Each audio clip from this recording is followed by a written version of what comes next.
Salam alaikum, bienvenue sur la RTS2. C'est parti, votre émission Digital Connect. Toujours avec Kodou Mohamed Sissé pour vous servir avec toujours autant de plaisir. Merci à Aimé Silva qui assure aujourd'hui la réalisation technique de cette émission. Alors aujourd'hui, comme nous le faisons tous les week-ends, tous les mardis, voilà, donc dinañu waxtaan ci lépp loo xam ne moom moo di yëngal réseaux sociaux yi fàttewuñu dara. Aujourd'hui nag dinañu focus sur Instagram, Snap, TikTok ak YouTube. Alors tout de suite damay dem rek dellu siwaat daal di ñëw ak yéen ci li nga xam ne moom moo di sommaire émission bi.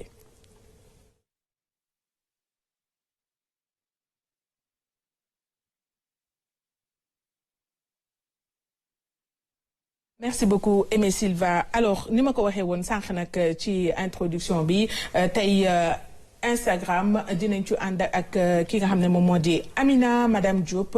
Alors aujourd'hui elle nous parle de la plateforme virtuelle d'échange sur des sujets divers donc muy Taxami dinañu wax tout à l'heure lan mooy Taxami ak lan lañ fay def. Et juste après cela dinañ jaar nag fi nga xam ne moom moo di Snapchat pour retrouver Anna beneen Madame Diop. Alors aujourd'hui nous parlons de tout ce qui est activité sociale sur sur Snapchat et aujourd'hui dañuy def le focus sur une activité boo xamante ne si kii di Griff Diouf moom moo ko amal ànd ci ak Awa Baldé. YouTube tey la ñuy demee jëli suñu élément bi nga xam ne moom moo nar a introduire suñu débat de ce jour autour du drame je dirais de Louga muy ki nga xam ne moom moo di Astu Soxna faatu ci ay circonstances yu doy waar. Bu loolu weesoo ba tey rek toujours dans le même sujet même thématique bi dañ ciy des bi yoon ñu ànd ci ak Maria parce que benn réseau social bàyyiwul ginnaaw ci li nga xam ne moom moo di drame boobu. Alors aujourd'hui moom élément bu ñuy indil mu ngi ko jëlee TikTok di wax ci li nga xamante ne si moom la ñu ñaawlu ci yenn agent de santé yi nga xamante ne si ñu ngi koy doxalee ci biir hôpitaux yi. Kon nag du ma def rek lu du daal di nuyu ki nga xam ne moom laay wax la dame au chapeau la Diack la Linguère maa ngi lay ziar.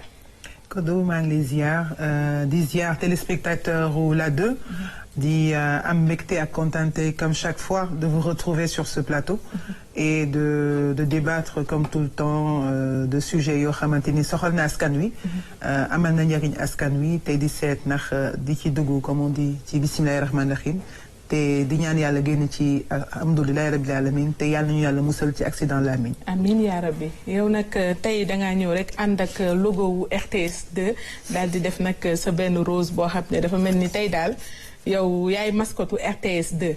alors yaa ngi dend ak ki nga xam ne moom moo di Anna Madame Diop. Anna ma lay nuyu bu baax a baax sa verre baax na tey nag ñu war a wax ba tey si Snap. nga indi tamit lu am solo comme pour dire que Snapchat du rek people du rek wane ay togg sañse et cetera mais nit yi dañ siy jaamu yàlla à travers des actions yoo xamante ne si day defal ay doomu aadama yu nekk ci jafe-jafe. merci Kodou nuyu naa la di nuyu ñi ma fi fekk nii ñëpp waaw comme ni nga ko waxee Kodou noonu la Snapchat du plateforme boo xam ne juste pour lekk naan du plateforme pour fecc du plateforme pour relater sa vie mais plateforme boo xamante ne ñi ngi ciy gis de plus en plus du social. Voilà. Très bien tey nag nga nar si xuus waaye tamit à ma gauche maa ngi ànd ak Maria ci ngalax bu bari bi donc hier c'était lundi de Pâques ñu si rek ndokkeel suñu mbokk chrétien yi di leen jaajëfal ci ngalax gi bari na mat na macha allah ku nekk jot nga sa wàll yal na leen ko yàlla fay ñu teewee ko ay ati Maria maa ngi lay nuyu. maa ngi lay fay Kodou di nuyu sama grande sœur yu nice yi vraiment tey plateau bi moom ñoom ñoo ko décoré ak seen beauté. macha allah. Je salue aussi tous nos chers téléspectateurs di leen remercier pour seen li ñuy seetaan de chaque jour donc tey élément bi ñu leen andil mooy l'événement. le drame qu'il y avait eu donc après dinañ ci gën a waxtaan ñu gën ko gëstu. Inch'Allah mu nekk événement bu doy waar bu regrettable maanaam ce qui s'est passé tout à l'heure ñun ñëpp on était un peu dans l'émotion mais vu que liggéey bi moo ko laaj dinañu jàpp suñu sang-froid waxtaan ci bu baax a baax di am yaakaar ne au sortir de cette émission wala ak yeneen yi nga xam ne médias yi def nañ ko de façon générale dina am njàngaat ak defaraat toogaay ci fànn bu ne muy si patients yi ak ñi nga xam ne ñoom ñoo yore seen wér-gu-yaram Amina tey nga indil ñu aussi une plateforme bu am importance loolu parce que jamono ji di sottante xalaat di conseillante dafa am tamit ci réseaux sociaux yi. maa ngi lay nuyu bu baax. Kodou maa ngi lay fay maa ngi nuyu képp ku toog ci plateau bi di nuyu téléspectateur yi ñu seetaan.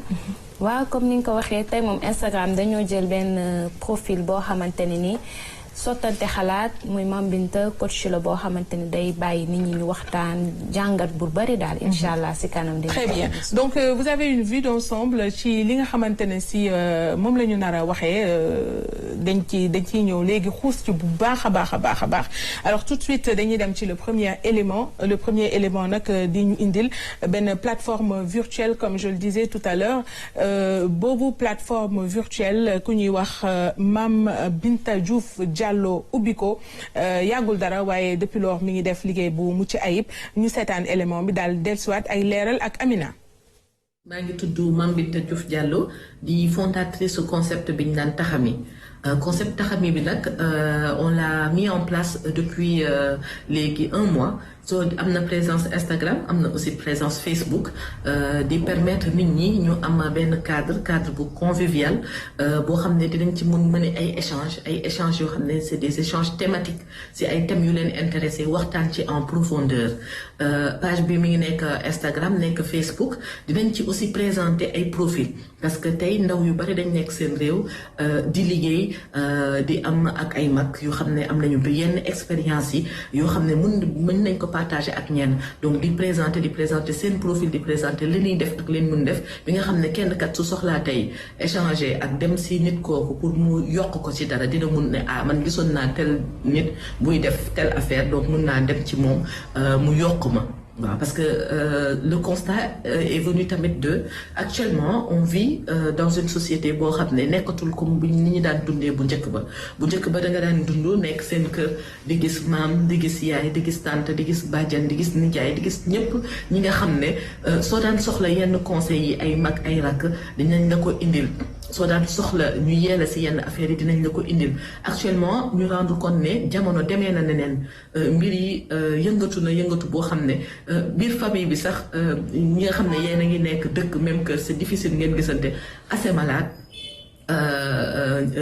famille bu sore bi donc l'idée mooy permettre nit ñi ñu retrouver wante entre ñoom échanger parce que nit dafa soxla échange nit dafa soxla mottali wante donc loolu moo sabab création réseau bi bu tudd Taxami permettre aussi au-delà de cadre yooyu ñuy def mu nekk cadre réseaux sociaux bi ñu dépasser ko di def ay after work di def ay brunch yoo xam ne dafa permettre nit ñi ñu daal di mën échanger biñ ko defee constaté bu baax ne ci niveau réseau yi nit ñaa ngi ñëw teg seen ay problème pour solution des fois ñu am des fois du ñu am ñu xool aussi en parallèle li xew li ma doon wax ci famille yu sore wante yi nit ñi ak seen mbokk yu sore wante xam ne mënuñu sax am ay moments d'échange ñu gis ne besoin baa ngi fi message de motivation yi jàll tout le temps dans les réseaux xam ne nit ñi soxla nañ réconfort soxla nañ partage soxla nañu échange d'où soo ñëwee ci page bi di nga gis ne dañ fa def ay messages de motivation tout le temps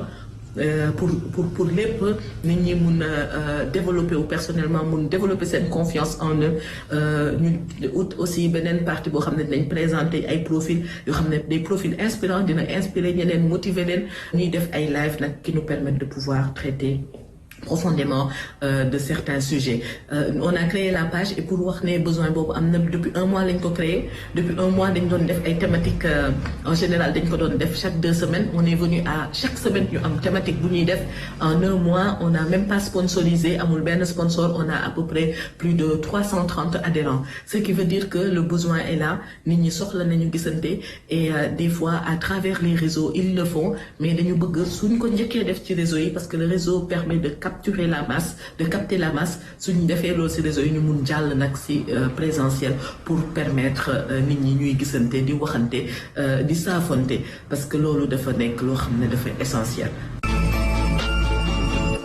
merci beaucoup Madame Diallo taxami pour permettre nit yi ñuy saafonte di gisante di woccante ay xalaat mu am lu am solo lu ma dégg ci intervention mu di li nga xam ne moom moo di wan ay référence ñeneen ñi parce que nit ku nekk da nga soxla am wéeruwaay da nga soxla am royukaay bu baax mu nekk nag loo xamante ne si encore une fois c'est du virtuel waaye am na xam naa gisante bi loolu di nga ci ñëw léegi nga wax ñu davantage ci li nga xam ne mooy li nga indi tey Amina. si parce que boo xoolee taxami moom li ko tax a jóg mooy valoriser communication parce que dañu gis ne léegi nit ñi amatuñu jot toog di communiquer te comme li nga wax léegi ñu bëri xamuñu seen mentor yi wala seen mag yi ci lan lañ nekkoon lan moo tax ñu egsi fi ñu egsi mais ak taxami dalay permettre yow booy suivre nit ñi ci seen live yi di nga xam ban yoon ngay jaar ak dalay gindi daal ci lu bëri ci sa àdduna leeral la ci sa avenir ndax ñëpp a fay daje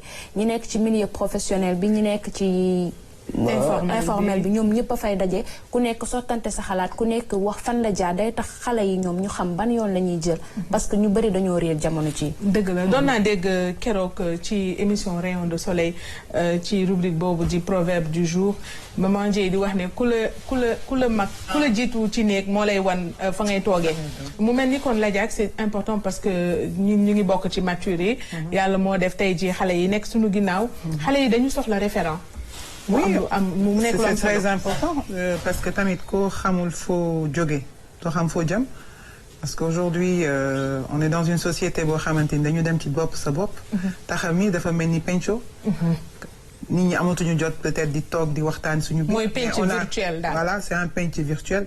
nañu toog nañu waxtaan comme ku ci nekk léegi ñun ku ci nekk sa néeg moo la doy sa téléphone moo la doy. mais téléphone boobu tamit bu mu tere wala sa ordinateur wala whatever. mu ci mënti doon bu mu kii ngeen mën a toog ngeen mën a waxtaan seen biir sottante xalaat. loolu mooy problème vraiment je trouve au Sénégal. c'est qu'on n'a pas le temps de discuter. et c'est un pays où on a tendance à ne plus écouter les anciens. déglootuñu mag ñi. dëgg la ku déglootul mag ñi foog ne mën nga demalal sa bopp. dañ naan da ngay mel ne xobu garab da ngay neex a bëmax. da ngay neex a ëff nga naaw. absolument donc c'est important de discuter. dëgg du romb dëgg c'est super important et comme tu l'as dit ñu bëri ñu ngi ci seen téléphone mais boo nekkee ci sa téléphone nga fexe dem ci lu utile. quelque chose d'utile ci loo xam ne dina la jëriñ. d'où l'importance aujourd'hui de ce genre d'émission yoo xam ne dañuy mettre en avant les meilleurs contenus sur les réseaux sociaux. alors Madame Diop gis nga taxami on le découvre ensemble ce réseau mu nekk loo xamante ne ci xëy na buñ ci connecté woo dinañu amal njëriñ ñun ñi tamit. voilà loolu la comme li ngeen ko waxee nii séduire na ma et man bu ma fi kiiyee dinaa dem xooli jéem a xooli taxami mais aussi benn question pour Amina bëggoon naa xam taxami lu noo lan lay signifier taxami. waaw Mame Binta nee na dafa boole prénom ñaari doomam yi looloo indi taxami nee na dafa seetlu ni xale yi dañoo def seen espace de jeu ci téléphone am tuddee ko taxami léegi moom bi muy ut tur kii kooku ne ko mais yow yaa ngi ma doon wax sa doom yi ñoom dañoo boole seen tur yi mu joxee quelque chose ça peut marcher nee naa ko nag na fay xale droit d'auteur. naa leen jox droit d'auteur Maria loo wax ci taxam yi yéen ay ndaw ngeen soxla ko bu baax parce que jot naa dem j'ai fait un tour sur la page et c'est des par exemple dans la rubrique découverte ay nit yoo xam ne dañu am jaar-jaar ñëw di ko baaxee xale yi loolu rek dialogue intergénérationnel boobu ça ne peut qu'être bénéfique pour yéen xale yi. exactement bon taxami c'est je trouve que c'est très utile surtout pour team immature yi nga xam ne dañ bëri ci dëkk bi comme ni mu ko tàmm waxee ñu ne immaturité moo xew donc immaturité boobu buñ ko topp ba fàtte lu suñu maam yi bàyyi woon fii donc lii baax na ci benn côté parce que daf ñuy gindee déjà que on passe plus de temps sur le téléphone qu'à la maison avec nos mamans ou nos grands-parents donc su amee point positif yooyu noonu nga xam ne dafay nekk ci téléphone yi dinañu permettre ñu koy gisaale te dinañ ko jàppale di ci bàyyiwaale xel. absolument un mot pour conclure peut-être que certainement am na yenn précision yoo bëggoon def et après ñu jaar ci Snap mais franchement chapeau à Mame Binta Diouf Diallo alors moom nag doon liggéey ci benn organisation wax dëgg yàlla doon liggéey pour boppam waaye mu ne dafay génn ci loolu pour dem yaatal gën a yaatal li muy def loolu moo tax parce que ça aussi il faut oser le faire Ladiack oser démissionner pour vivre sa passion au service de la société loolu il faut oser le faire et félicitations à elle pour ça peut-être am na yenn j'ai vu aussi que am na ay motivation il y a des capsules de motivation de développement personnel de conseils parce que elle est aussi alors elle est spécialiste ci wàllu communication ak tamit lépp loo xamante ne moom mooy jokkalante diggante doomu aadama yi te aussi liñ mën a noter mooy que ni moom day valoriser culture ci waxtaanam dalay ñaax li fi maam yi bàyyi woon ci loolu lay gën a wax da koy mettre en valeur parce que léegi dañ seetlu ni xale yi xamatuñu lan mooy démba comme on dit te xam nga mag yi ñoo ñu war a wax démba loolu muy lu am solo lu muy def te yemalewu ko kese ci internet bi parce que li tax mu commencé internet bi mooy internet moom la ñëpp di utiliser mais li gën a am solo mooy dajale gi muy dajale nit ñi autour ci benn table nit ñi sottante xalaat waxtaan mooy li ëpp solo ci li muy def. Absolument donc une page à suivre parce que certainement di ngeen ci gis njariñ bu bare alors tout de suite ñu jàll ci li nga xam ne moom moo di Snapchat moom itamit di réseau social boo xam ne nit ñi dañ ko gën a féeteel ci wanewu ci wane lifestyle xam nga dugg nañ fii sol nañ lee et cetera mais aujourd'hui ana génn feneen foo xamante ne si day wane beneen aspect wu Snap ak beneen njëriñ bu réseaux sociaux yi mën a am ana rapidement nga introduire sa élément ñu dem seeti ko. Kodouwa ni nga ko waxee noonu la d'habitude dañ doon gis ne que Snap nit ñi dañ koy utiliser pour relater seen vie. pour mën a def pour mën di wane li nga xamante ni mooy seen quotidien mais volet bi ñu leen indil muy volet social ñu gis ci ba ay groupe de jeunes yoo xamante ne nii ñu ngi ci nekk di dimbale askan wi di dimbale ñi nga xamante ne nii ñoom ñoo ko soxla. waaw ñu gis ces derniers temps benn groupe boo xamante ne nii ils sont 3 personnes Griff Diouf Awo Balde ak beneen snappeuse ñu dem def acte bu noble acte boo xamante ni nii utilisateur Snapchat yépp a ko saluer parce que dañu am benn information ci benn dame bu feebar ba sonn ba amatul benn ussi boo xamante ni nii dina ko mën jàppale ñu dem jëli ko ba fi mu nekk dëkk ba dëkk indi ko Dakar pour mën ko faj weddi gis bokk ci kon nañu ànd ak Aimé Silva à la régie pour vous montrer cet élément bi nga xam ne ana dem na ko jëli indil leen ko. wax kon imaginer ñun lu ñu dund sur place métti na trop ah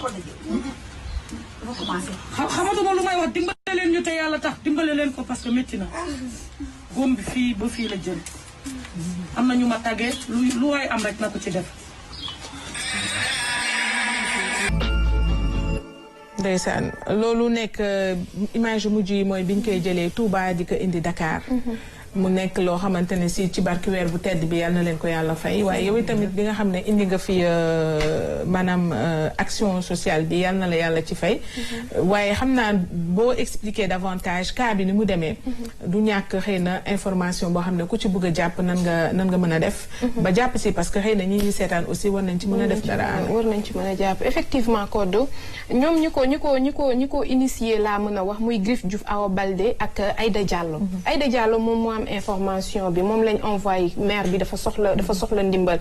moom bi mu jotee information bi rek ci la woo Griff woo Awa Balde ñu waxtaan ñoom ci seen biir. ñu ne lépp lu ñu mënti def rek peut-être après lañ koy décider mais pour le moment li gën a urgent mooy ñu jël seen oto def ci essence dem ba Touba dem jëli dam bi. ci yoon bi ci lañu dugal post yi Snapchat ci lañ ko dugal affaire yi commencé d'ailleurs même principal bi nga xam ne foofu la dame bi nekk pour nii benn followers moo leen woo ne leen dinaa wax ak sama papa comme ça moom bu ñëwee rek ñu gaawantu indi ko yóbbu ko principal parce que followers boobu papaam principal la nekk dañu ñëw rek directement yóbbu ko et collecté nañu aussi benn somme bu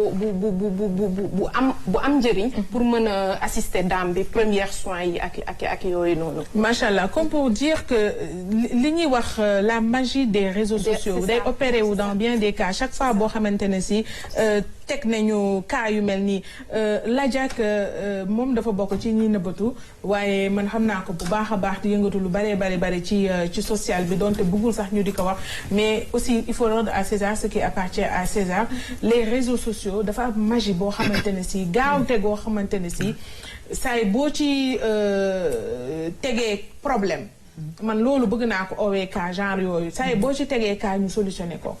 Ça c'est vrai c'est que réseaux sociaux bi ça c'est une des choses boo xamante ni ñun on va dire que ni loolu moo ñu gën a bàyyi ci réseau yi.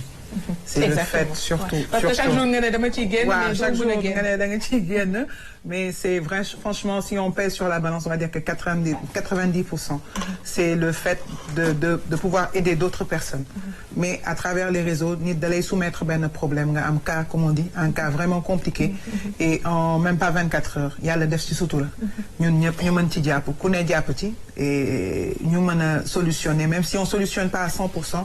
Déjà les premières actions comme li mu wax les premiers soins jot nañ ko def et boo demee ba benn instant je crois que yàlla may la benn nga mën a wax nit ñi dégg def naa ne nga jubale ko ci social ci jamono ju metti ji dëkk bi ni mu jaxasoowee nit ñi ni ñu jaxasoowee defe naa nga jubal ko ci loolu moo gën a yomb et franchement c'est une initiative vraiment ouais, c'est ça vraiment actuellement vu le contexte partout dans le monde je crois que c'est influenceur dëggantaan foofu la war a mën a taxawee. pour mën a jàppale askan ah oui parce que ku mel ni que Ficha Sénégal bari na aussi lu muy def social man ba ma koy dégg si sa gémmiñ laa ko doon déggee moom itamit xamee nañ ko bu baax a baax di utiliser notoriété wam sur les réseaux sociaux pour jaamu yàlla yi nga xamante ne si dañoo soxla ndimbal. dëgg la parce que li gën a touché affaire bi mooy ñi ko dugal dañoo seetlu lu ci bëri comme Griff Diouf par exemple. Wally Seck mooy tax nga gis snapam ay soirée Wally ay information cas mais li tax affaire bi marqué nit ñi Griff mi dem ak Awa Balde ñoom dañoo nekk ñoo xam ne ñëpp dañ leen di suivre sur snap bi man bi ma ko gisee dama am lu ma yëg daal parce que c'est très très très touchant action bi ak maire bi ni muy waxee naan dimbali leen ma dama sonn ça montre que kii yàgg na fa yàgg na këram boobu dalay leen ni comme parce que Awa Balde mi ngi naan góom bi fii ba fii la mais dalay leen ni góom bi jékki-jékkiwul rek egg niveau boobu. lu ndaw la woon dafa am étape yu mu jaar yu metti certainement mu metti parce que da ngay xool ni kii sonn na dëgg ci oto bi ñu ngi ko tegal zikkaru Baay Faal yi ndax maire bi zikkarkat la woon muy zikkar am lu ko metti parce que dafa xool ni viom dafa chamboulé lu bëri et li ñu def dafa am solo lool ñoom xamuñu sax li ñu def. am na solo loolu bala ñuy ñëw ci Anna encore ak li mu fi indi macha allah Anna parce que après il faudra que tu nous dises tey ku bëgg jàpp si combat bi naka lay def. Voilà Maria yaa ngi aussi sur Snap des actions comme ça am na aussi sur TikTok je me rappelle de l'histoire de Femme Mbaye nga xam ne moom itamit si TikTok bi et tout aujourd'hui yu mel ni tu suis certainement Griff xam nga ko lan nga ci mën a wax. donc code man vidéo mère bi ma ko gisee woon. je crois je l'avais vu sur Instagram. mu nekkoon loo xam ne touché na ma bu baax. te maa ngi door a gis ni que ni apparemment dañ demoon jàppale ko. te tout le temps dama doon ñaan yàlla li yàlla te xëpp ci ndox bu sedd. donc man je me dis que vraie définition influenceur lii ci la bokk. parce que influenceur c'est bien beau nga dugal modèle nit jaayal ko et tout mais jàppale nit ci la bokk lii acte bu rafet la franchement ce qu'ils ont fait yàlla na leen ko yàlla fay. et je sais que la dame elle doit être super soulagée parce que elle a vraiment souffert. non soulagé bi sax mooy nga dem hôpital parce que xam nga dès l'instant que nga feebar dem hôpital yaakaar da ciy juddu loolu sax dinañ ci wax ci kanam parce que nit bu feebaree dem hôpital yaakaar bu rëy la fay demee ba tax na bu ci kanamee sunu débat dina tourner autour de ça autour de cet accueil autour de la relation entre les patients et le personnel médical ñëpp ci biir médecins yi personnel accueil beeg ñëpp ci biir Anna aujourd'hui su fekkee ne bëgg nañ jàppale naka la ñuy def tamit di ñaan yàlla sunu yaay ji yàlla may ko taw féex tey ji quelle est l'action bu ñu mën a def ñun en tant que followeuse en tant que aussi ñoo xam ne jot nañu xibaar bi à travers toi. ok ñoom ils ont mis 2 numéros yoo xamante ne nii foofu nga leen mën a dimbali foofu nga leen mën a transférer sa ndimbal. te nee nañ xeebuñu dara maa ngi dégg Awa Baldé mu ngi naan moom li ko gën a touché mooy gis na message boo xamante ni. waaw mi ngi nii followeuse bi 200 francs la cotisé. donc kooku nee na moom am na xolu bu amoon plus de ça jàpp si. te gis na ne que sénégalais yi vraiment code lépp lu ñu mën a wax ils sont solidaires. ba pare ñi ngi leen di dimbale parce que déjà benn numéro bi plafonné na. donc mënatoo fa dugal xaalis. peut-être ci beneen numéro bi foofu nga mën a dugal xaalis. en plus ak li Amina doon wax Wally bi mu ko gisee ci seen compte yi la leen woo. sur le coup dañu déposé maire bi rek mu woo leen defal leen chèque. ne leen dem leen bala ngeen a jël seen xaalis dem leen ngeen def li ci war. muy wane rek ne sénégalais yi vraiment ñi ngi dimbale daal ñi ngi dimbale peut-être dañoo xamul moyen bi ñu war a mën a jaar pour dimbale doomu aadama yi. mais comme niñ ko waxee rek à travers suñu influenceurs yi mën nañ ci jaar ba mën leen dimbale. juste rek ma joxe peut-être numéro. oui vas-y. waaw au cas où. c'est le 77. oui 838 73. 38 77. 77 838 73. Griff Diouf. voilà Griff bu fekkee ne bëgg ngeen jàpp ci mbir yi woote leen ci numéro boobu wala ngeen yónnee ci Orange Money wala Free Money wala whatever.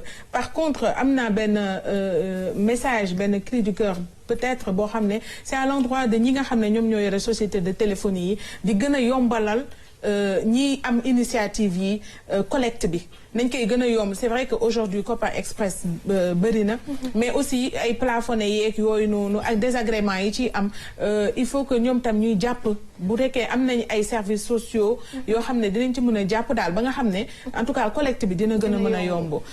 merci beaucoup on m'apprend que Griff est de l'autre côté.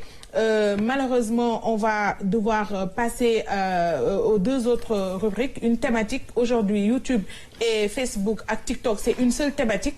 mu di li nga xamante ne si moom moo di drame bi am fële ca Louga. Griff ñu koy nuyu bu baax a baax de l'autre côté. Effectivement, on comprend embouteillage moo demee noonu waaye duñu ko bàyyi parce que ñi ngi ñëw ànd ak moom léegi rek Anna xam naa di nga ko tatagal daal di ko jox benn ñu defal ko interview et tout et on verra de toute façon.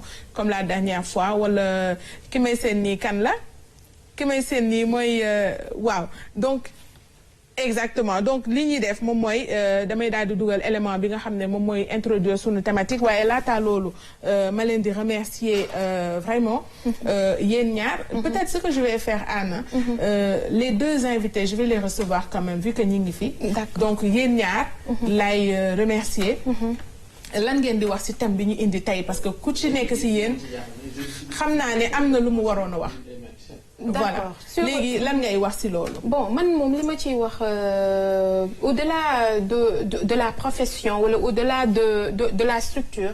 man sama li ma ciy wax mooy rapport entre nit ak nit. yërmande bi ñu amoon.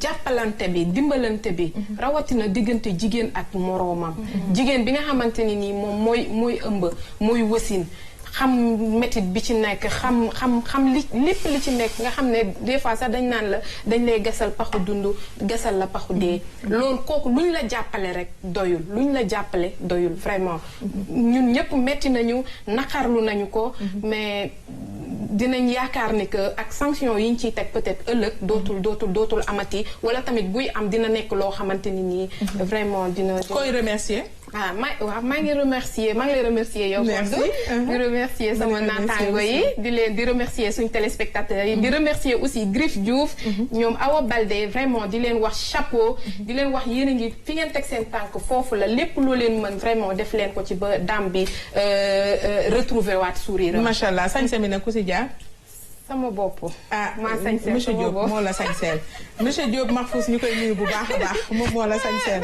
waa Amina donc loo wax ci thème bi ak lan ngay tàggatoo avant ñuy recevoir fii nii Griff ak Djibril Djibril moom moo ngi nekk collectif patient en danger ak Griff vu qu'il est déjà là moom tamit on va le recevoir ñoom ñaar avant ñuy recevoir suñu ñaari invités yi lan ngay wax ci thème bi nga xam ne moom la ñu nar a aborder ak looy tàggatoo.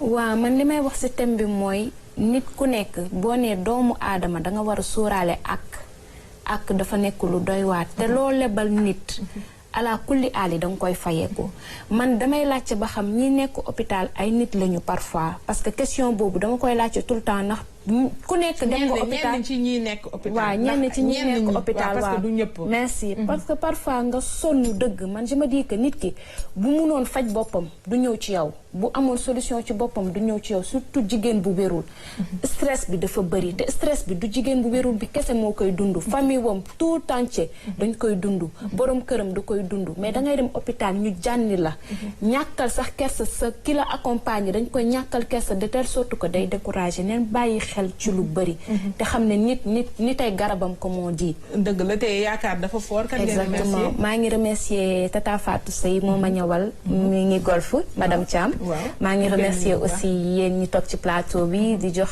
téléspectateurs yi rendez-vous mardi prochain inchallah merci beaucoup madame Diop alors une chose très importante moom mooy que ni du ñëpp la ñuy boole du ñu maas nun gi parce que effectivement métier boo dem am na ñoo xamante ne si wax dëgg yàlla moo tax ndaxte liggéey jaamu yàlla la ñoo ñu ngi leen di gërëm di leen sant wax dëgg yàlla parce que du ñëpp métier mii ñuy def sax muy audiovisuel sax da nga siy gis ñoo xam ne dañuy def safaan wa ñooñu nag la ñuy waxal ñi nga xam ne ñi ngi doxal yoon di dawal yërmande ni ñu ko waxee ñoom ñooñu ñu ngi leen di tirer suñu chapeau ak wala suñu musóor wala suñu voile yéen wax dëgg yàlla jaaraama yéen mais dañuy wax rek ñi nga xamante ne si ñoom ñooy def safaat wa ñooñ la ñuy waxal pour ñu bàyyi seen xel may remercier nag kon tous les médecins yi nga xam ne defee wuñu ni ne di remercier tous les infirmiers toutes les infirmières yi nga xam ne defee wuñ noonu di remercier ñi nga xamante ne ñoom ñooy personnel soignant bi de façon générale nga xam ne ñoom doxalee wuñu ñun li ñuy ŋàññi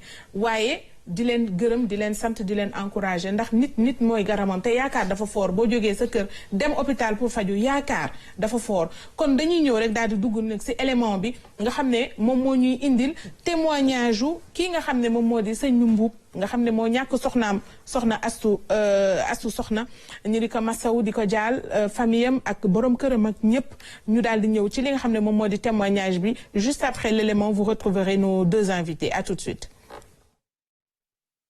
mais jeudi ci guddi bi mu xëyee fajar gi la commencé ne biir bi day metti maanaam semaine boobu yëpp nag mi ngi doon jàmbat bavatu bi metti na sama bavatu day metti affaire mais ci le 24 dem na fa sax ba gis ko mu ne ko non comme dañu nekk en grève da ngay demaat ba après donc bi mu see jeudi 31 boobu jeudi 30 bi mu xëyee dem recevoir nañ ko defal nañ ko benn prévision lañ ko defal à part loolu amul leneen loo xam ne defalaat nañ ko te bi muy ñëw mi ngi indaale dossier médical am yëpp bi mu ñëwee ñu jël carnet de santé bi enregistré ko dugal ko salle d'attente lañ ko yóbbu mu nekk fa ñu defal ko benn perfusion bi mu accès ñu nekk fa ba 19h ma ne ko léegi kon man maa ngi dem kër ga am lu ma réglé 21h laa fa dugg bi ma ñëwee ma laaj yaay ci lan lañ wax ma ba léegi waxaguñ dara mais saa boo xamante ne benn instant mi ngi yëg métit dana ni wool ma sage-femme bi bu ñu woo sage-femme bu ñëwee daf koy doigté. xool ndax mat na matagul. xam su ko doigté ba par exemple col fermé la demaat mais bi nga demee ba xamante ne guddi na moom benn instant mi ngi doon wax naan métit bi ma yëg nii man mënuma fanaanu ak moom mais sage-femme bi lu muy wax xaaral. bi mu demee ba xamante ne ay 0h jot na mu commencé waat di yëngu di commencé waat di gën a yëg métit ñu woowaat sage-femme bi mu ñëwee daf ko dowaat daane col fermé duggaat defal leneen mu nekk ak moom métit boobu nekk ci ba 4h bi muy jot ci la commencé nag di wax ni man maa ngi étouffé dafa doon fatt ñu woo sage-femme bi mu ñëwaat bi mu ñëwaatee daf ko dowaat leneen dem après nag comme instant boobu mi ngi wax ni mi ngi yëg métit man bougé tuma parce que dama doon def su ma toogee tuuti comme salle bi ay jigéen kese fa nekk man damay génn taxaw ci frontière bi di yër mais instant boobu dama toog ci wetam parfois mu ne naa ko yëkkati ma yëkkati ko mu toog su toogee tuuti commencé waat kii ma tëralaat ko bi mu demee ba xam ne 5h jot na ci la commencé nag mel na luy commencé fii parce que prévision bi ñu ko defaloon sax daf ko dindi sànni. daf doon yëg métit. après commencé di yëngutu je crois aide bi la ou bien sage-femme bi la mais ñi nga xamante ni ñoo gàddoon keroog kenn ci ñoom nee na ko soo bàyyiwul yi ngay def nii damay génnee sa jëkkër génnee sa yaay mu des ci man ak yow. boobu yaa ngi foofu. réagir waxoo dara. non maa ngi toog parce que comme ñoom ñoo ko géré man dama jàpp ni xëy na lu ñu ci def mën nañ ko xam nañ ko ma toog man ko mais génn moo mënul nekk. mun ma mi ngi naan wax bàyyi ma dama bëgg a daanu man ko noonu duma la bàyyi man maa ko coincé ci lal bi pour bañ mu daanu boobu ay 5 heures du matin moo jot. donc benn mun ma naa ko yëkkati ma fexe ba mu toog tuuti mel na kuy kii noonu après ci laa ko tëral wàcc mu tëdd daal di teg loxo ndeyjoor bi ci la teg boppam jàkkaarloog miir bi. mel na luy commencé nelaw ma ne ah xëy na kon mais avant loolu moom nee na sage-femme bi année ki ma opère mu ne ko noo yow programme wuñ la tey ki la war a programme suba lay ñëw vendredi. lan moo tax loolu wala hôpital bi daf noonu lay tëralee wala ndax bu fekkee ne. amoon grève parce que grève gynéco yi amoon na jour boobu xaw nag ba xam lan moo tax service minimum bi warul am parce que cas urgent bu amee yaakaar naa waruñu xool ni grève war naa am wala dara. donc moom ci boppam moo wax moo ni ki koy programme suba la war a ñëw vendredi mu ne ko est-ce que man vendredi boobu dana ma fekk moom ci boppam moo wax li wala est-ce que vendredi boobu ngeen wax parce que li may yëg nii yaakaaruma ni vendredi dana ma ci fekk. donc mais bi ma ko tëralee ba mu tëdd ci loxo ndeyjooram boobu après man mu mel ne luy nelaw man c'est vrai kon xam naa dafa sonn naa ko bàyyi mu tëdd noonu bi mu tëddee ma toog tuuti ñu salaatu ma génn dem sama oto di julli fi ma jullee ba werd ba commencé werd la ma yaayam woo bi ma woowee sax jëluma ko dama gis kii bi rek maanaam c'était man pour man sax dañ ko jël si pour yóbbu ko bloc bi ma dugg see ci salle bi yaayam ne ma kii dem na. dem na la ma wax ma yëkkati kanam gi réagirul ma tourné bopp bi gis deful benn kii ci laa ko tourné ko ba mu kii ma delloo loxo yi ba mu kii ma teg ko nii loxo yi jël ci kii ba ma yoroon daat ko ci téye toog falaa toog ñoom ba 6h30. merci beaucoup Aimé Silva ñuy remercier waa Dakar Buzz ñoom nga xam ne chaîne YouTube boobu wax dëgg yàlla di liggéey bu mucc ayib parce que gis nañ ne que ni lépp lu am en tout cas sur le plan sociétal dañuy gaaw dem tàll seen micro et tout ñoom itamit ñu nekk sur les réseaux sociaux Ladiak mu nekk mbir bu doy waar mbir boo xamante ne si dafa interpeller presque majorité wu Sénégalais yi en tout cas.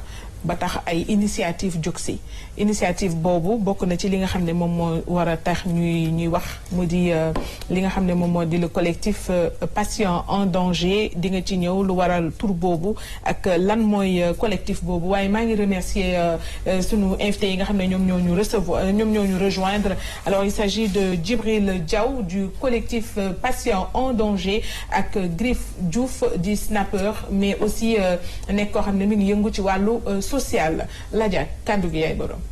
oui Kodou en fait dañuy massawu famille bi massawu askan bi parce que aujourd'hui lii am drame bi am dafa nekk loo xam ne ñun ñëpp la touché. on va pas dire juste le Sénégal c'est en fait lii métti bi dafa di loo xamante ni on va pas seulement dire que ça se passe en Afrique au Sénégal mais ça se passe partout en Afrique dañu nekk ci société boo xamante ni dañu dem ba nga xam ne empathie dafa dem ba rocceeku ci ñun nga xamante ni kenn amatul yërmande ci kenn ba nga xam ne lii war a mën a am parce que lii mënoon na ñàkk ci yërmande kese buñ ko ci tegoon mënoon na ñàkk. dëgg la parce que ministre bi maa ngi gis ci intervention mu ne lu accident la bu mënoon a ñàkk. bu ñu mënoon a éviter. parce que lépp rek ci relation humaine. entre humains. on aurait pu vraiment ne pas arriver à cette situation. dëgg la dinañ ñëwaat si yow parce que apparemment il y a un petit problème avec ton micro. on va gérer vite fait rapidement. Djibril à toi la parole nga teewal fii li nga xam ne moom moo di Djibril nga teewal fii waa collectif patient en danger ma leen di nuyu ñoom ñëpp macha allah vraiment léegi yow est-ce que mën nga ñu ñëwal ci li nga xam ne moom moo di collectif boobu solo bi ak pourquoi tuddee ko patient en danger. D'accord, merci Kodou ci invitation bi. di nuyu ñu fi nekk ñëpp sama yaay Ladiak la Linguère ak Griff ak Maria alors collectif bi li tax mu juddu mooy juste au lendemain drame bi bi mu amee mooy la nuit du 31 au 1er avril ci le collectif bi juddu. Seulement ñu ngi koy lancé le 12 avril. Après ñu def benn point de presse à partir du 14 benn conférence de presse. au relais li tax mu juddu c'est parce que gis nañ ni benn négligence la c'est une négligence médicale à partir de là mu am boo xam ne benn drame. Parce qu'on ne peut pas dire juste c'est un décès mais c'est un drame en fait. Parce que ci benn négligence ministre bi mu ngi koy wax. mu ngi ko invité. mu ne parce que ñoom bu ñu amee patient yu mel noonu ba mu décédé dañuy xool cas yi fan la jógee. dañuy def ba am enquête décès dañuy def enquête. mu ne léegi audit yi 3 étapes la soit première étape bi mu ngi nekk bu dee kër ga la ci environnement ki ñëw ba si hôpital bi wala ci yoon bi côté transport bi. Sinon c'est à l'intérieur même de la structure sanitaire. Effectivement c'est ce qu'il a dit. Effectivement ils ont dit que drame bi. ñaari yu njëkk yi dàq nañ ko. bi ci biir mu la enquête bi conclure. audit bi mooy c'est la structure sanitaire mooy ci biir hôpital Amadou Sakhir Mbaye. Donc collectif bi bon ñëpp doon indigné en fait mais ci indignation bi kese mënuñu fa woon yem. Il fallait vraiment quelque chose boo xam ne benn campagne digitale fa lañ ko lancé. mooy collectif bi. ñu lancé ñaari hashtag mooy justice pour Astou et aussi patient en danger. loolu moo tax collectif bi judd ak ñoom Gaël Babacar Mbaye. ñu leen di nuyu au passage ñoom Maria Anta Pierre. ci le collectif bi am donc ñu commencé lancé def ay groupe yoo xam ne par exemple ñun ñii dañoo bokk si groupe boo xam ne stratégie la tudd le plus stratégie foofu lañ koy defee. mu am groupe boo xam ne mu ngi def mémorandum actuellement. donc bu ñu paree sûrement le sitting dañuy joxe mémorandum. am groupe tamit boo xam ne ci wàllu communication. tout à fait dëgg la waaw alors Ladiak yow tamit yaa ngi ci biir. parce que comme je le disais tout le temps enfin tout à l'heure tu es aussi dans toute initiative allant dans le sens d'aider au changement de comportement wala en tout cas jàppale askan wi pour ñu gën a améliorer seeni conditions de vie alors collectif patient en danger pourquoi patient en danger. Écoute, Kodou, on s'est rendu compte en fait, ce drame a été un déclic. Et ce déclic a fait que beaucoup de témoignages sont arrivés. Les langues se sont déliées. Les langues se sont déliées et on s'est rendu compte en fait qu'il y a beaucoup de gens qui ont subi des traumatismes. Parce qu'appelons ça des traumatismes. Ouais. Parce que le fait de ne pas assurer un bon accueil, un bon suivi, une bonne prise en charge d'un malade. Parce que nit ki xëy rek ne dafay dem hôpital rek. loolu rek ñun sénégalais ñun bu ñu naree dem hôpital pour ñun bu ñu fa yeggee xëy na dañuy rob donc du coup bu ñu naree loolu yëpp prise en charge bi su amul nit ki ñëw ak tiitam ak surtout bu dee jigéen bu nekk ci diggante mu ñëw am benn traitement bu muy dund affaire bi nag délier les langues. Le jour de notre conférence de presse au relais on s'est rendu compte dafa am dañu cellule boo xamante ni c'est la cellule témoignage.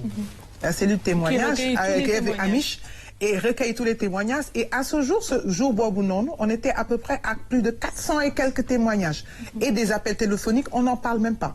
boo ci lire gën a déprimé voilà boo ci lire gën a déprimé. Et il faudrait qu'on sache que ce collectif, quand on le met en place, ce n'est pas pour taper sur ce qui est devant. Parce qu'on n'est pas en pleine dualité.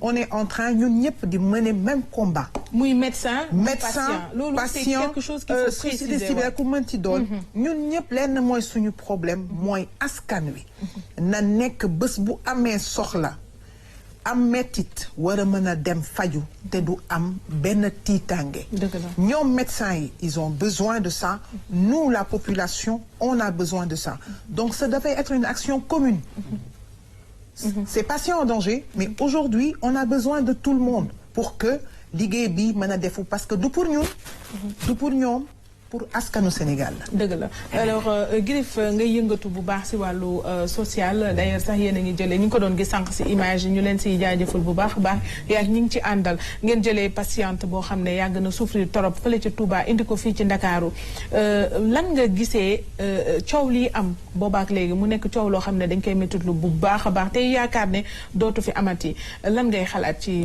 mbir mi. ay bismillah alhamdulilah ñu ngi leen di nuyu yéen ñëpp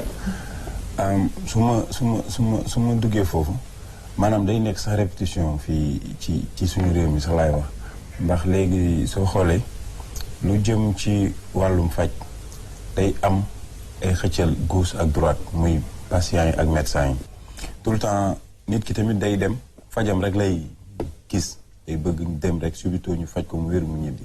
médecin ma nag la war ci moom da koy def moom.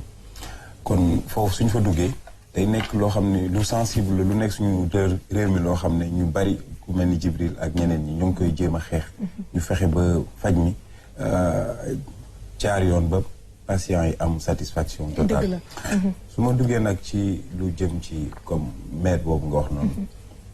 xale la waa maire bi ngeen jëli 40 ans la am sax xale la sànq maa ngi toog fële. mooy maire bi ngeen jëli 40 ans la am 40 ans. xale bu ndaw la mais stress su àdduna. koy sonal ba nga jàppee ko mag la. ndax man papier yi mu yore bi ma ko jëlee xool mu am 40 ans j'étais choqué ma ne 40 ans. mais xam nga ne am 40 ans am 8 doom. genre aussi ak benn situation. te ñu bari ñoo ngi naan mu Touba dëkkul Touba Rosso la dëkk. Rosso la nekk di liggéey dafa sëy ak jëkkëram. mais feebar bu métti ak situation bu métti moo ko jëlee Rosso indi ko Touba. ok ci doomam bu jigéen buy sëy foofu. ndeysaan mais imaginez-vous moom mu ñëw fa ba mu fa ñëwee tëdd. mais mu ngi tëdd waxu leen daraa ko jot.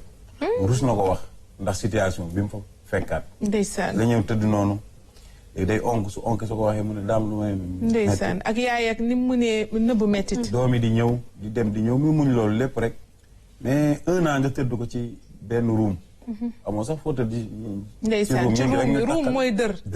ñu takkale ba wutal matelas nga tëdd fa. léegi yow li ngay tëdd lépp am na lu lay rongé.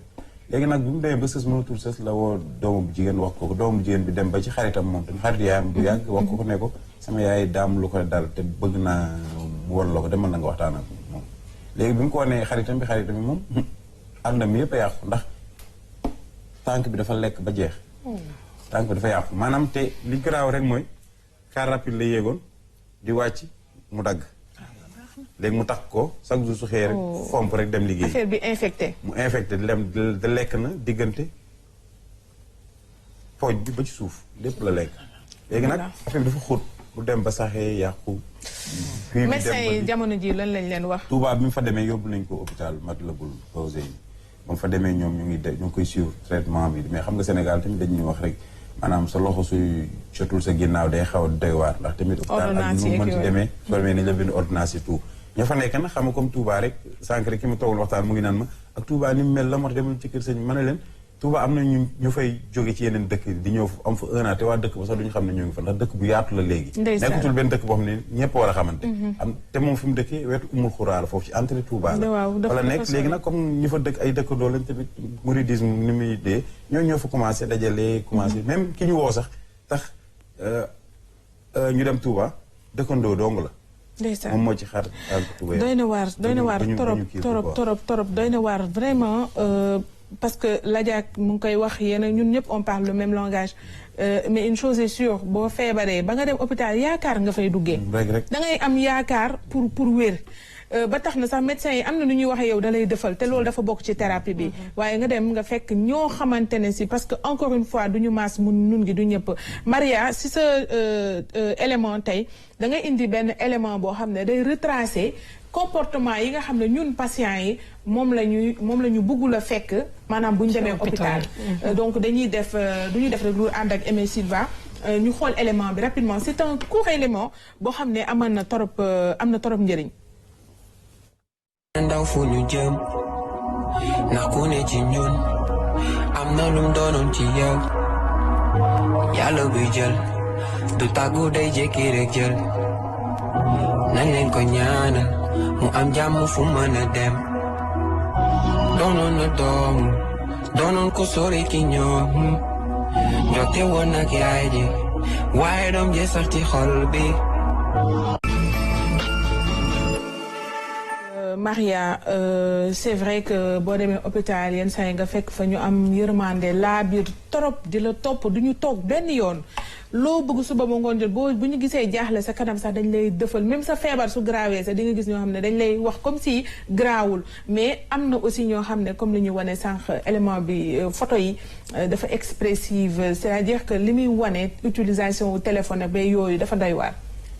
Donc Madame Cissé li ñu ci ajouté bëriwul franchement parce que les images parlent d'elles-mêmes donc dañuy faral di wax ni que ni nit booy def dara wala boo ciy liggéey da nga ci war a déjà ànd ak passion parce que je me dis nit bu bëgg médecine bëgg jàppale nit doo tiim nit muy souffrir nga koy xool ni wala di ko négliger sa téléphone. da ngay dem ci hôpitaux yi comme ni imagine ni ñu ko wane certains médecins parce qu'ils sont pas tous pareils quand même sage-femme yi dinañ nekk ci seen téléphone dinañ la yuuxu parfois di yegg ak yow kàddu yoo xamante ne c'est irrespectueux entre nit ak nit waxatuma la ak entre jigéen ak jigéen te comme ni ñu ko waxee woon sànq nit bu ñëwee jóge këram ñëw ci yow pour nga dimbali ko c'est parce que dafa am yaakaar ci li nga ko war a defaral donc ça c'est vraiment à éviter dans les hôpitaux lii dafa ñaaw franchement nit ñi sonn nañ kenn nekkatul en sécurité la plupart à cause de ces erreurs médicales ouais.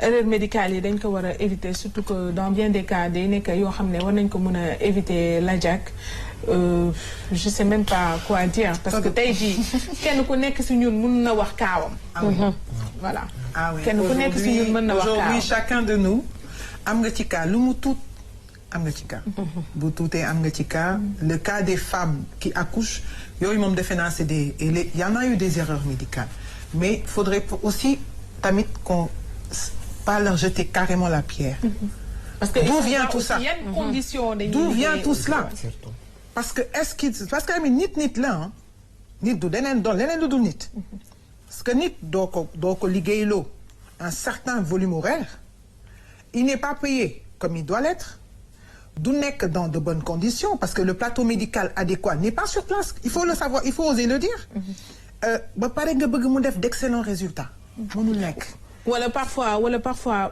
matuñu non parfois le personnel n'est pas sur place et parfois aussi le bon personnel Djibril Tubale Sabé n'est pas sur place parce que aussi il faudrait que quoi d'autre on appelle un chat aujourd'hui il y a beaucoup qui sont dans les structures sanitaires je suis désolée qui n'ont pas leur place dans les structures sanitaires pourquoi parce qu'à un moment donné certaines personnes ont cru devoir recruter des gens selon un quota et on va dire carrément politique.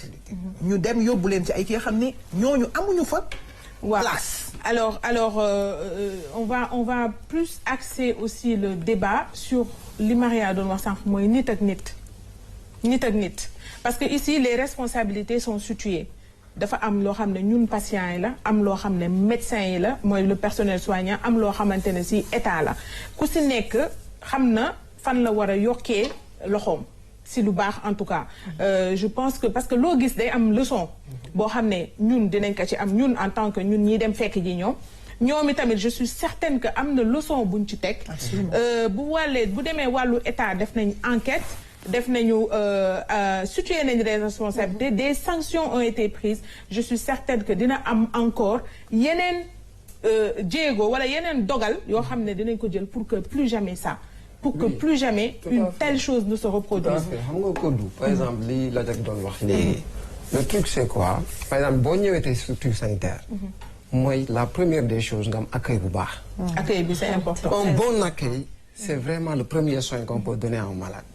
boo ko accueillir rek avec un sourire ne serait-ce que vraiment. dalal xelam. là la personne se sent vraiment protégée et au moins dina am loo xam ne dina ko dimbali. pour la suite. mais malheureusement qu'est-ce qu'on trouve dans les structures sanitaires nekkul kese on ne va pas juste taper sur la santé non. c'est dans tous les structures foo mënta dem tey. foo mënta dem service public boo moytul li mu fay jëlee du la neex. parce que da ngay ñëw tu étais bien en venant mais booy ñibbi malheureusement tu rentres avec un cœur meurtri parce que da ngay gis que l'accueil vraiment ça manque encore. comme li Maria doon wax da ngay ñëw tey fekk ñoo xam ne ñu ngi si téléphone Snap ñii de TikTok. tu les parles alors que même langage bi ñu lay tontu. yow en fait tu as juste envie de sortir et partir. oui parce que là moom l'usage du téléphone moom. loolu moom man am na structure sanitaire boo xam ne du ma fa demati. parce que da ngay ñëw mu lay consulter wala muy consulter ay xale yore WhatsApp moom wala mu yore je pense que donc comme ñun fii nii bu ñuy def suñu émission ni ñuy tegee suñu téléphone de côté je pense que aussi il y a certains métiers noonu la ñu war a def. malheureusement temps bi moom moo ñu xoj.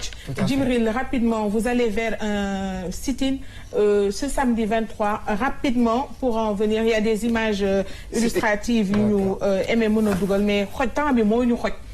rapidement nga wax si ñu gisaale image yi mu défilé appel bi. collectif bi dañu waroon def sit-in normalement le vendredi 15.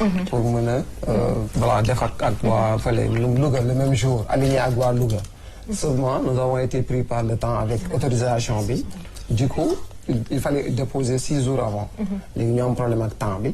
maintenant on a fait que le 23 lañ koy def. mooy place de la nation obélisque ex obélisque. après cela am na benn mémorandum bu ñuy rédiger actuellement avec la cellule communication. bu paree dinañ ko déposer au niveau du MSAS du ministère de la santé. et de l'action sociale di si woo ñëpp surtout. c'est un sitting donc voilà tojuñu dara defuñu leneen. donc juste naqarlu li xew. mais aussi duñu yem si loolu.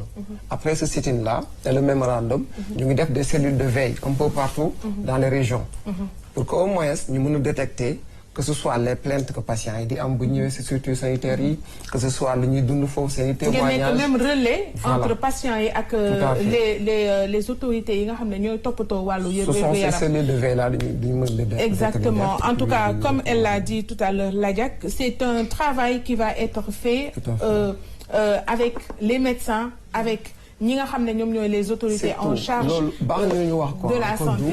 On n'est pas en guerre avec les médecins. On n'est pas en guerre avec le corps médical. En fait, ni avec les autorités en charge. C'est ça parce que dafa am tey ñoo xam ne dafa dañoo dugg ci système sanitaire bi alors que bokkuñu ci.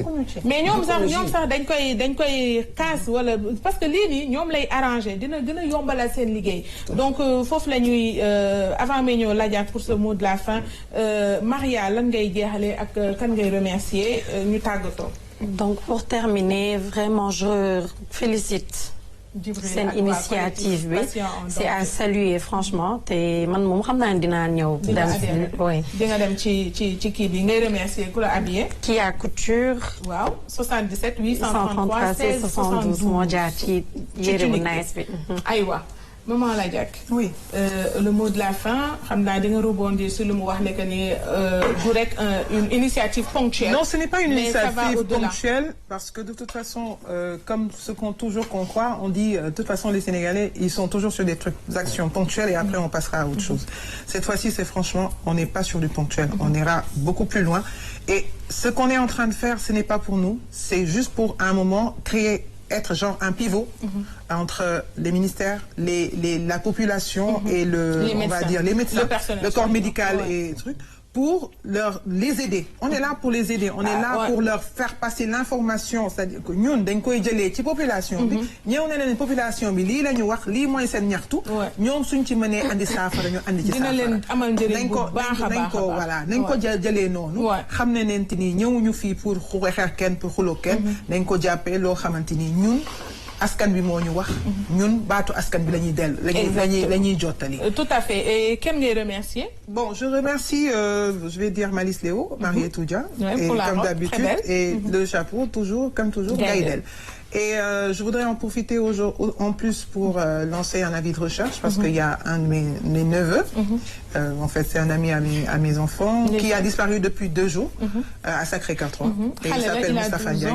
Il a 12 ans, il a disparu depuis bientôt 48 heures. Dommage, on n'a pas eu sa photo à temps, sinon dinañ ko poster, mais xam naa dinañ ko relayer sur les réseaux sociaux. Yéen ñi ñëpp ngeen jàpp ci Griffe, merci. Lan ngay tàggatoo ak tamit je rappelle le numéro pour vous aider mooy 77 800 38 73, n'est-ce pas? C'est ça. Juste man di remercier waa hôpital principal aussi. ndax bi ñu indee malade bi yombal nañu ko. am na benn ministre bu ñu woo. bi ñuy nekk ci yoon bi c'est sa fille qui m'a appelé ne ma sama papa neen nga yóbbu ko ma ne ko ton père kii mu ne ma noonu jarul nga moom daal neen nga yóbbu ko il va tout gérer et tout.